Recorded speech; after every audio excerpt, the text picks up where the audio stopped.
We've largely decided that anxiety is just part of being human. Something you manage, medicate, maybe eventually accept. The culture has made its peace with fear as a baseline condition.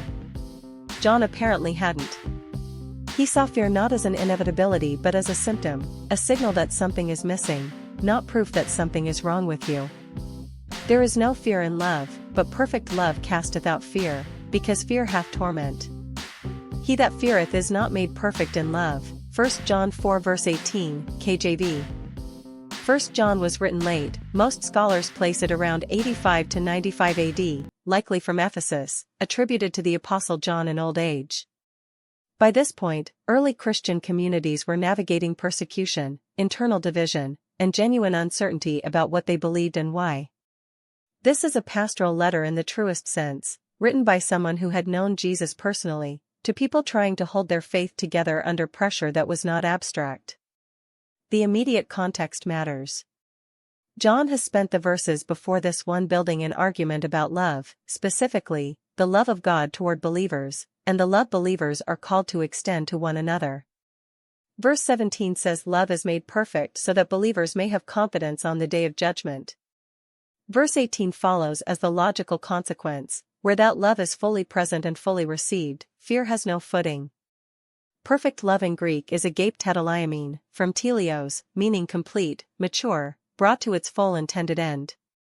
Not morally flawless. Not an achievement you earn. Teleos describes something that has been allowed to fully develop, love that has been received deeply enough to do its work. Casteth out is balle exo, throws outside. That's not a gentle word. It's not gradually reduces fear or soothes fear. It throws it out. Active, decisive, final. Now here's where the word study reshapes everything. Torment is kolasis, and in Greek legal and ethical writing, kolasis was a judicial term. It meant punishment administered as retribution or correction. The fear John is describing is not generalized anxiety.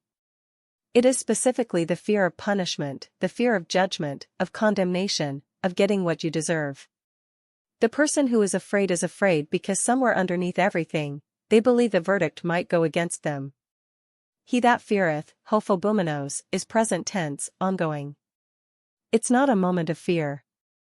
It's a posture. A person who keeps fearing.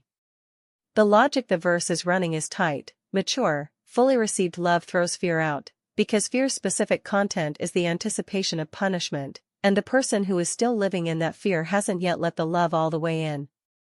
Here's what that actually looks like in practice. A lot of people who have been Christians for years, who know the doctrines, who attend, who serve, still carry a background hum of fear. Fear that they've done too much. Fear that their faith is too thin. Fear that the promises are real but apply to other people, more consistent people, people who haven't failed as specifically or as repeatedly as they have. They've intellectually affirmed grace. But something underneath it is still running a different calculation. John's diagnosis is that this isn't just a personality type or a spiritual temperament. It's a sign that the love hasn't fully landed. Not that you haven't said the right things or believed the right propositions, but that somewhere at the functional level, there's still a working assumption that God is measuring you, and that the measurement is uncertain. And his answer isn't to try harder to believe or be more disciplined in your devotional life.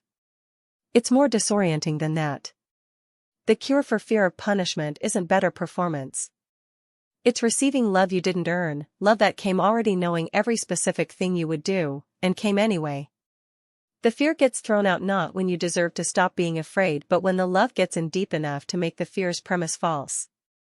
This verse is also often pulled out of context and read as a blanket statement that Christians shouldn't be anxious about anything. That's not what John is doing. He's not dismissing human anxiety as a category or telling grief-stricken or struggling people that their emotions are failures of faith. He's talking about a specific kind of fear, the fear of condemnation. The fear that God is fundamentally against you. The fear that you're on thin ice with the one who made you. That fear, John says, has nowhere to stand where perfect love has taken root, because perfect love has already answered the only question that fear was asking. The takeaway, fear of punishment has exactly one cure, not better behavior, but deeper receiving of a love that already answered the verdict before you asked.